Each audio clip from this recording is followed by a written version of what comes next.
혹시 이런 경험이 있지 않은가? 은퇴 후 연락이 뚝 끊긴 사람들.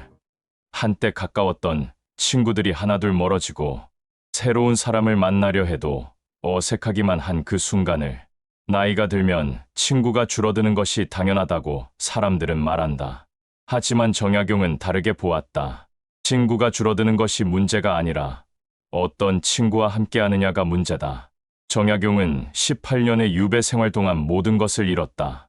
지위를 잃고 재산을 잃으며 가족과도 떨어졌다. 하지만 그는 결코 혼자가 아니었다. 멀리 있어도 편지로 마음을 나누는 벗이 있었고 함께 책을 읽으며 생각을 나누는 이가 있었다. 그는 깨달았다. 진짜 친구는 숫자가 아니라 깊이에 있다는 것을. 오늘 정약용이 말한 노년의 친구 사귀는 법을 전하고자 한다. 나이가 들면 친구가 줄어든다. 이것은 모두가 경험하는 현실이다. 은퇴 후 직장 동료들과 연락이 끊기고 동창회에 나가도 할 말이 없으며 오랜 친구들도 하나둘 연락이 뜸해진다. 왜 이렇게 되는가? 먼저 공통의 장이 사라지기 때문이다.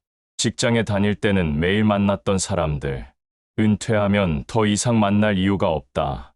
아이들을 키울 때는 학부모 모임에서 자연스럽게 친구가 되었지만 아이들이 독립하면 그 관계도 끝난다. 공통의 관심사가 사라지면 관계도 사라진다. 또한 에너지가 줄어들기 때문이다. 젊을 때는 여기저기 돌아다니며 사람을 만났지만 나이가 들면 움직이는 것 자체가 힘들다. 약속을 잡는 것도, 나가는 것도, 오래 앉아 있는 것도 부담스럽다. 그래서 점점 집에만 있게 되고 사람들과 멀어진다. 그리고 관심사가 달라지기 때문이다. 젊을 때는 일, 돈, 승진, 자녀 교육 같은 공통 화제가 있었다. 하지만 은퇴 후에는 각자의 관심사가 달라진다. 누구는 여행을 좋아하고, 누구는 텃밭을 가꾸며, 누구는 책을 읽고, 누구는 손주만 돌본다. 공통 화제가 없으니 대화가 끊긴다. 마지막으로 상처와 실망이 쌓이기 때문이다. 오래 사귀다 보면 상처도 생긴다. 서운한 일, 배신당한 느낌, 이해받지 못한 순간들. 이런 것들이 쌓이면 자연스럽게 거리를 두게 된다. 정약용은 말했다. 친구가 줄어드는 것은 외로움이 아니라 정화다. 필요 없는 관계가 걸러지고 진짜 친구만 남는 과정이다. 문제는 이 과정에서 모든 친구를 잃어버리는 것이다. 노년의 세 가지 친구 유형. 정약용은 유배지에서 수많은 사람을 만났다. 그리고 친구를 세 가지 유형으로 나누었다. 가장 먼저 함께 자라는 친구가 있다. 이들은 서로의 성장을 응원하고 함께 배우며 서로에게 자극이 된다. 책을 함께 읽고 생각을 나누며 새로운 것을 시도한다. 나이가 들어도 멈추지 않고 계속 앞으로 나아간다. 한 노인이 있었다. 70세에 처음 그림을 시작했다. 주변 사람들은 말했다. 이 나이에 무슨 그림이야. 하지만 그에게는 함께 그림을 그리는 친구가 있었다. 매주 만나 그림을 그리고 서로의 작품을 보며 격려했다. 5년 후 그는 지역 미술관에서 전시회를 열었다. 그것이 가능했던 이유는 함께 자라는 친구가 있었기 때문이다. 정약용은 이런 친구를 법과 함께 글을 읽으면 날로 나아진다고 표현했다. 나이가 들어서도 배움을 멈추지 않고 함께 성장하는 친구. 이런 친구가 있으면 노년은 끝이 아니라 새로운 시작이 된다. 그리고 위로하는 친구가 있다. 이들은 곁에 있는 것만으로 힘이 된다. 말이 많지 않아도 함께 있으면 편안하고 어려울 때 조용히 곁을 지켜준다. 한 할머니가 있었다. 남편을 잃고 깊은 슬픔에 빠졌다. 아무것도 하기 싫고 누구도 만나고 싶지 않았다. 그때 오랜 친구가 찾아왔다. 특별한 말을 하지 않았다. 그냥 옆에 앉아서 함께 차를 마셨다. 1시간, 2시간, 침묵 속에서 함께 있었다. 그 침묵이 위로가 되었다. 정약용은 유배 생활 중 이런 친구들 덕분에 버틸 수 있었다. 멀리 있어도 편지를 보내주고 책을 보내주며 마음을 나누는 법들. 그들이 있었기에 18년을 견딜 수 있었다. 위로하는 친구는 많은 말이 필요 없다. 그냥 곁에 있어 주는 것만으로 충분하다. 그대가 힘들 때 괜찮아라고 말해주고, 그대가 울 때 함께 울어주며, 그대가 침묵할 때 기다려주는 친구. 이런 친구가 진짜 친구다. 하지만 조심해야 할 친구도 있다. 바로 소모시키는 친구다. 이들은 함께 있으면 지친다. 불평만 늘어놓고 과거만 이야기하며 비교하고 질투한다. 만나고 나면 기분이 우울하고 연락이 오면 부담스럽다. 한 노인이 있었다. 그는 매주 오랜 친구를 만났다. 하지만 만날 때마다 기분이 나빴다. 친구는 항상 불평했다. 요즘 세상은 말이 아니야. 자식들은 연락도 안 해. 돈도 없고 건강도 안 좋아. 처음에는 공감하고 위로했다. 하지만 10년째 똑같은 이야기를 듣다 보니 지쳤다. 어느 날 그는 결심했다. 더 이상 만나지 않기로.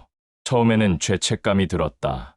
오랜 친구인데 이러면 안 되는 거 아니야. 하지만 시간이 지나면서 마음이 가벼워졌다. 그제야 깨달았다. 내가 행복하려면 나를 지치게 하는 사람과는 거리를 둬야 한다. 정약용은 이런 친구를 인심을 어지럽히는 자라고 불렀다. 그는 단호하게 말했다. 이런 친구는 멀리해야 한다. 나이가 들수록 에너지가 제한적이다. 그 에너지를 어디에 쓸 것인가? 소모시키는 친구에게 쓸 것인가? 함께 자라는 친구에게 쓸 것인가? 그대의 친구들을 돌아보라. 어떤 유형인가? 함께 자라는 친구인가? 위로하는 친구인가? 소모시키는 친구인가? 노년에는 소모시키는 친구를 정리하고 함께 자라고 위로하는 친구를 가까이 해야 한다. 오래된 친구와 새로운 친구. 나이가 들면 이런 고민을 한다. 오래된 친구를 지켜야 할까? 아니면 새로운 친구를 만들어야 할까? 정약용의 답은 명확했다. 둘 다 필요하다. 오래된 친구의 장점은 깊이다. 오랜 시간을 함께한 친구는 설명하지 않아도 이해한다. 과거를 공유하고 추억을 나누며 서로의 역사를 안다. 이런 친구는 새로 만들 수 없다. 시간이 만들어낸 소중한 관계다. 한 노인이 있었다. 그에게는 50년 지기 친구가 있었다. 젊은 시절 함께 고생하고 함께 성공하며 함께 늙어갔다. 말하지 않아도 서로를 알고 침묵해도 편안하며 멀리 있어도 가까웠다. 이런 친구는 보물이다. 오래된 친구는 그대의 역사를 함께한 증인이다. 그대가 누구였는지, 어떻게 살아왔는지, 무엇을 견뎌왔는지를 아는 유일한 사람이다. 하지만 오래된 친구의 단점도 있다. 과거에 갇히기 쉽다. 옛날에는 말이야로 시작하는 대화가 많아지고 새로운 것을 시도하지 않으며 변화를 거부한다. 또한 상처와 실망이 쌓여 있을 수 있다. 오래 사귀다 보면 서로에게 상처를 주고받았을 가능성이 크다. 그 상처가 해결되지 않으면 관계는 불편해진다. 한 할머니가 있었다. 그녀에게는 40년 지기 친구가 있었다. 하지만 최근 몇 년간 만날 때마다 불편했다. 과거에 있었던 작은 다툼, 서운했던 일들이 해결되지 않고 쌓여 있었다. 겉으로는 친한 척했지만 속으로는 불편했다. 어느 날 그녀는 용기를 내서 말했다. 우리 그때 일 이야기 좀 하자. 처음에는 어색했지만 솔직하게 이야기를 나눴다. 오해가 풀리고 서운함이 해소되며 관계가 새로워졌다. 오래된 친구를 지키려면 과거의 상처를 정리해야 한다. 반면 새로운 친구의 장점은 신선함이다. 새로운 사람을 만나면 새로운 에너지가 생긴다.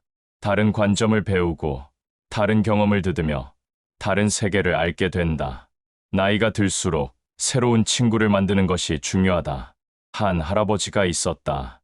75세에 요가 클래스에 등록했다. 처음에는 어색했다. 대부분 젊은 사람들이었고 자신만 나이가 많았다. 하지만 몇 주 지나지 않아 같은 수업을 듣는 70대 여성과 친구가 되었다. 두 사람은 나이도 비슷하고 관심사도 비슷했다. 요가 후 차를 마시며 이야기를 나누고 주말에는 산책을 함께 했다. 전혀 다른 배경을 가진 사람이었지만 함께 배우며 친구가 되었다.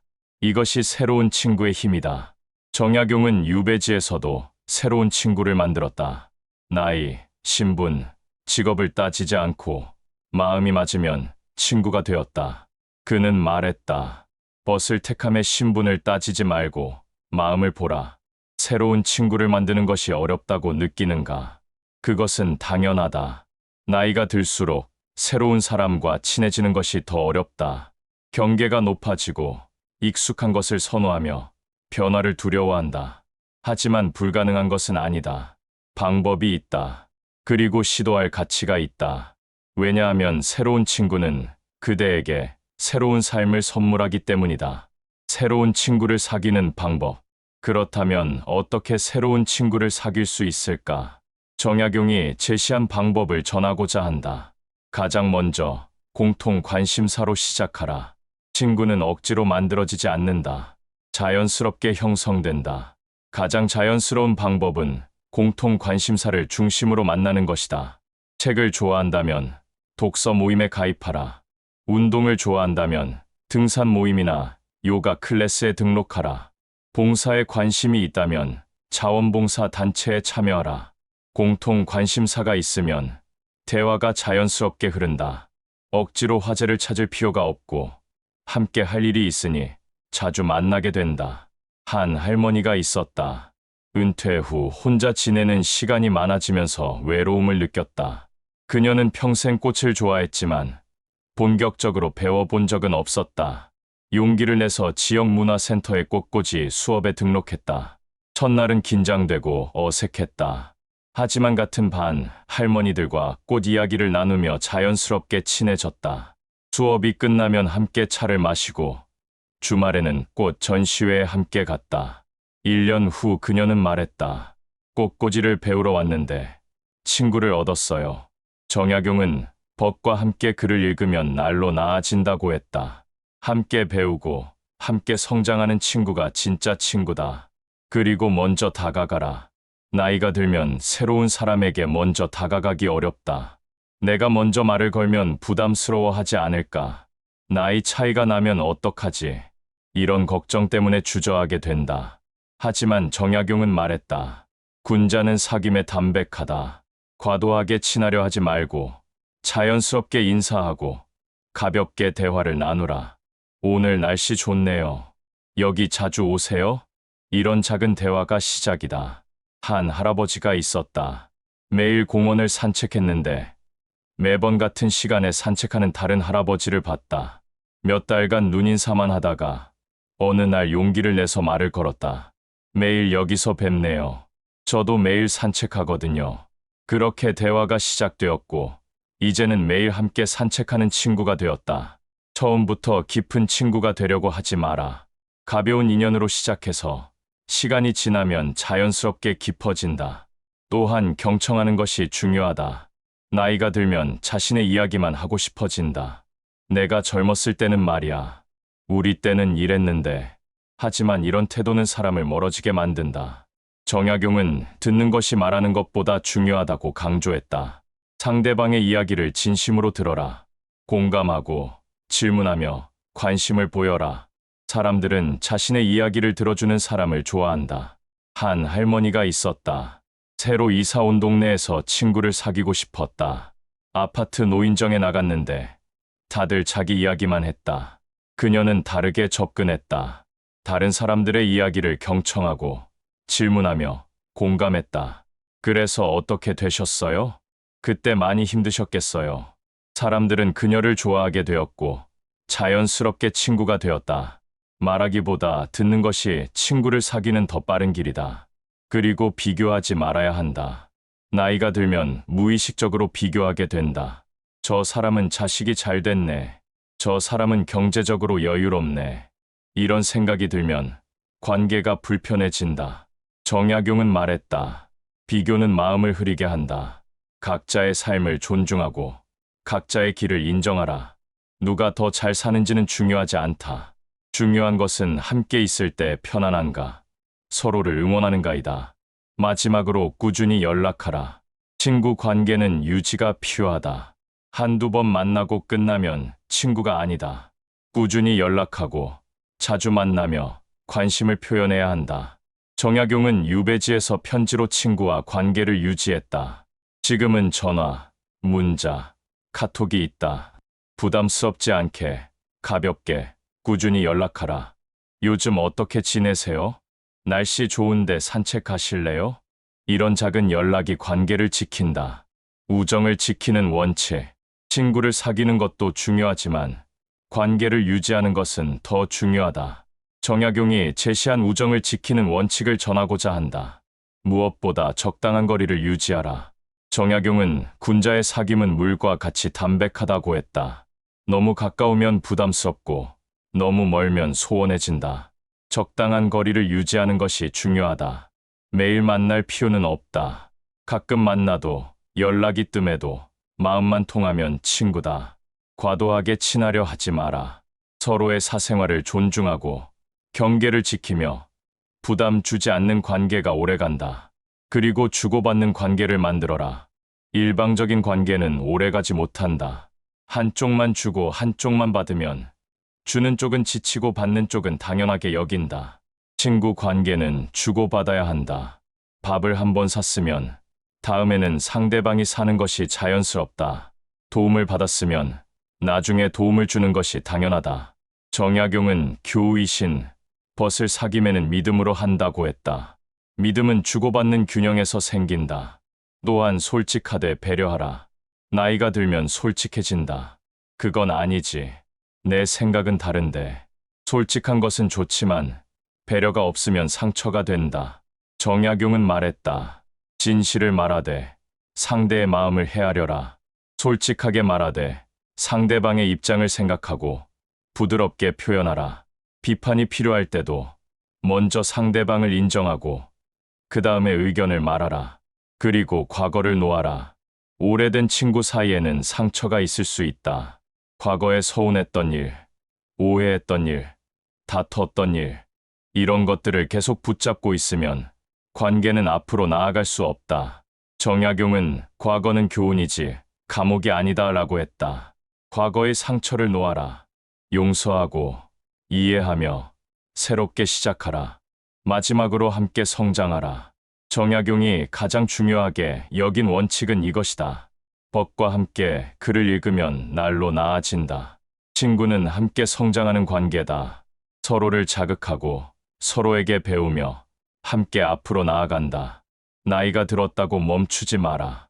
여전히 배우고 도전하며 새로운 것을 시도하는 친구와 함께하라. 그런 친구가 진짜 친구다. 외로움이 아니라 선택이다. 많은 사람이 나이가 들면 외롭다고 말한다. 친구가 없어서, 사람을 만나지 못해서, 혼자여서 외롭다고. 하지만 정약용은 다르게 보았다.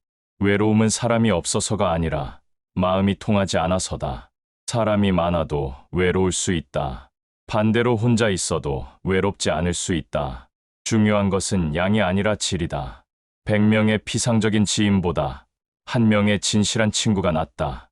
정약용은 유배 생활 중 대부분의 시간을 혼자 보냈다. 하지만 그는 외롭지 않았다. 책이 친구가 되었고 글이 대화가 되었으며 멀리 있는 벗들과 편지로 마음을 나눴다. 그는 말했다. 진정한 벗은 곁에 있지 않아도 마음으로 함께한다. 그대가 외롭다면 그것은 친구가 없어서가 아니라 진짜 친구를 찾지 못해서다. 지금부터라도 찾아라. 함께 자라고 위로하며 마음이 통하는 친구를. 그런 친구가 1명만 있어도 그대는 외롭지 않다. 결론, 친구는 삶의 거울이다. 정약용은 말했다. 벗을 택함은 스승을 택하는 것과 같다. 그대가 어떤 친구와 함께하느냐가 그대가 어떤 사람이 되느냐를 결정한다. 불평만 하는 친구와 함께 있으면 그대도 불평하는 사람이 된다. 과거에만 집착하는 친구와 함께 있으면 그대도 과거에 갇힌다. 하지만 함께 자라는 친구와 있으면 그대도 성장한다. 위로하는 친구와 있으면 그대도 평안해진다. 친구는 그대의 거울이다. 그대가 어떤 사람이 되고 싶은가? 그렇다면 그런 사람과 친구가 되어라. 한 노인이 있었다. 그는 70세에 새로운 친구들을 만났다. 독서 모임에 가입하고 등산 동호회에 나가며 자원봉사를 시작했다. 처음에는 어색했다. 낯선 사람들, 새로운 환경, 익숙하지 않은 대화. 하지만 몇 달 지나지 않아 마음이 통하는 친구들을 만났다. 함께 책을 읽고 함께 산에 오르며 함께 봉사하는 사이 그는 변화했다. 더 이상 과거에 얽매이지 않고 새로운 것에 도전하며 매일이 즐거웠다. 그는 말했다. 70세부터 진짜 인생이 시작됐어. 친구가 그를 변화시킨 것이다. 정약용은 18년의 유배 생활을 견디며 500권이 넘는 책을 썼다. 그것이 가능했던 이유는 좋은 친구들 덕분이었다. 멀리 있어도 편지를 보내주고 책을 보내주며 생각을 나누는 법들. 그들이 있었기에 외롭지 않았고 그들 덕분에 포기하지 않았다. 그는 유배지에서 이렇게 썼다. 진정한 벗은 천리 밖에 있어도 마음으로 함께하고 거짓벗은 곁에 있어도 마음은 멀다. 거리가 문제가 아니다. 마음이 통하는가, 서로를 응원하는가가 중요하다. 그대도 그런 친구를 찾아라. 그리고 그대도 그런 친구가 되어라. 오늘부터 실천할 수 있는 것들을 제안한다. 오늘 한 명에게 연락하라. 오랫동안 연락하지 못한 친구, 마음에 걸리는 사람, 고마웠던 이, 전화를 하거나 문자를 보내거나 만나자고 약속하라. 요즘 어떻게 지내세요? 이 한마디가 관계를 되살린다. 그리고 이번 달에 새로운 모임 하나에 참여하라. 독서 모임, 운동 동호회, 자원봉사, 취미 클래스, 어디든 좋다. 낯설고 어색해도 한 번만 가보라. 그곳에서 새로운 친구를 만날 수 있다. 또한 소모시키는 친구 한 명과 거리를 두라. 만나고 나면 지치는 사람, 불평만 늘어놓는 사람, 비교하고 질투하는 사람, 더 이상 만나지 않거나 만남의 빈도를 줄여라. 죄책감을 느낄 필요 없다. 그대의 마음을 지키는 것이 우선이다. 정약용은 말했다. 자신을 닫고 남을 대한다. 그대가 건강해야 그대가 좋은 친구가 될 수 있다. 노년의 친구는 숫자가 아니라 깊이다. 많은 친구보다 진실한 친구 한 명이 낫다. 정약용의 말처럼 벗을 택하는 것은 스승을 택하는 것이니 가벼이 여기지 마라. 그대의 곁에 누가 있느냐가 그대의 노년을 결정한다. 함께 자라는 친구, 위로하는 친구, 마음이 통하는 친구, 이런 친구가 한 명만 있어도 그대의 노년은 외롭지 않다. 그대의 노년이 좋은 친구들과 함께하는 풍요로운 시간이 되기를. 오늘의 이야기를 마칩니다. 오늘의 이야기가 마음에 드셨다면 구독과 좋아요 꼭 부탁드립니다. 좋은 이야기로 또 찾아뵙겠습니다. 그럼 행복한 하루 되세요.